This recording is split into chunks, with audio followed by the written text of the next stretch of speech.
नमस्कार भक्तों, देव महिमा में आप सभी का स्वागत है।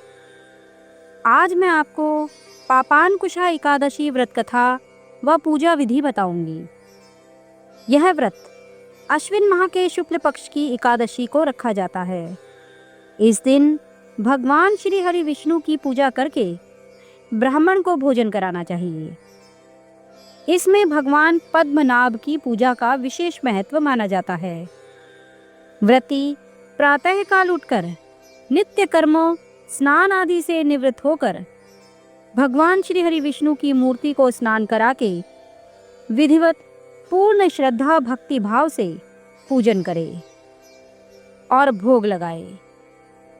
भक्तों में प्रसाद वितरण कर सामर्थ्य अनुसार ब्राह्मण को तिल, भूमि, अन्न, जूता, वस्त्र, छाता आदि का दान भोजन कराकर दक्षिणा दे। भगवान के निकट भजन कीर्तन कर रात्रि जागरण करे। उपवास के दौरान अन्न का सेवन न करे। एक समय फलाहार करे। तो चलिए प्रारंभ करते हैं पापांकुशा एकादशी व्रत कथा। धर्मराज युधिष्ठिर कहने लगे कि हे भगवान, अश्विन शुक्ल एकादशी का क्या नाम है? अब आप कृपा करके इसकी विधि तथा फल कहिए। भगवान श्री कृष्ण कहने लगे कि हे युधिष्ठिर, पापों का नाश करने वाली इस एकादशी का नाम पापांकुशा एकादशी है।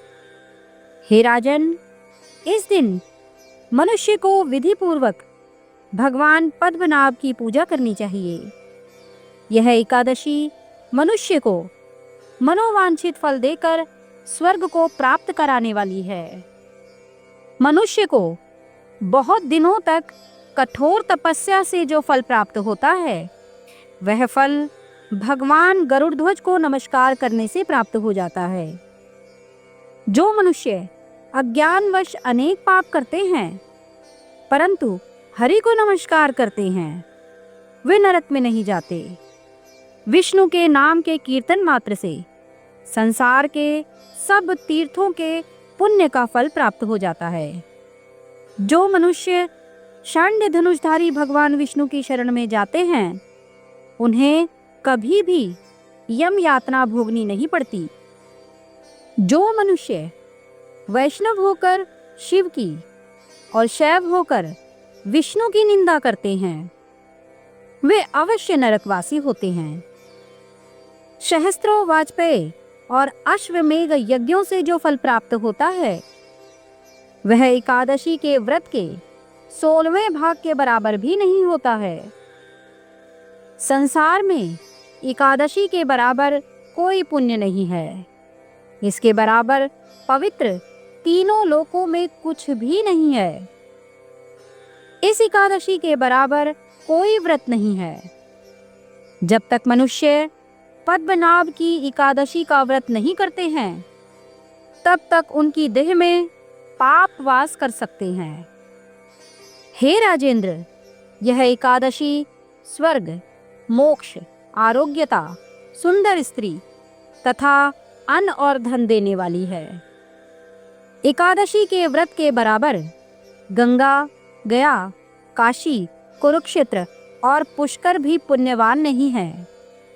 हरिवासर तथा एकादशी का व्रत करने और जागरण करने से सहज ही में मनुष्य विष्णु पद को प्राप्त होता है।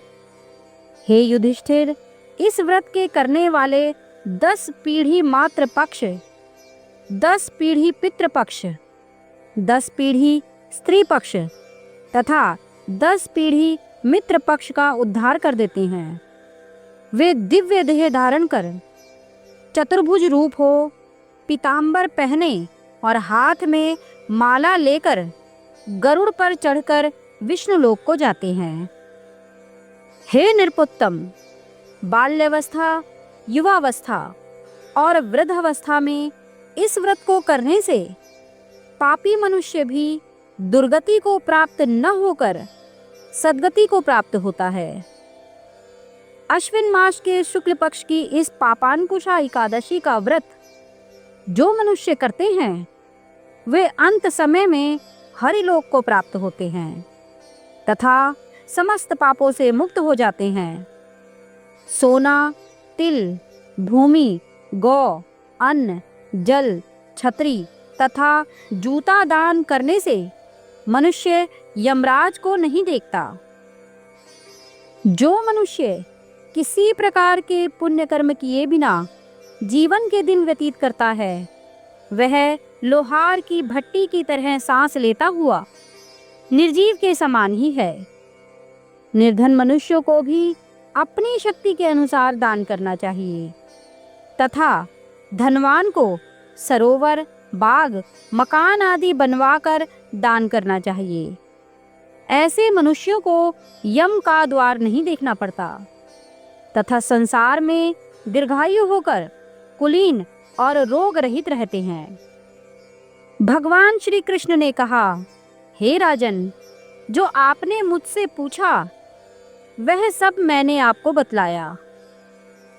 मनुष्य को पापों से बचने का दृढ़ संकल्प करना चाहिए।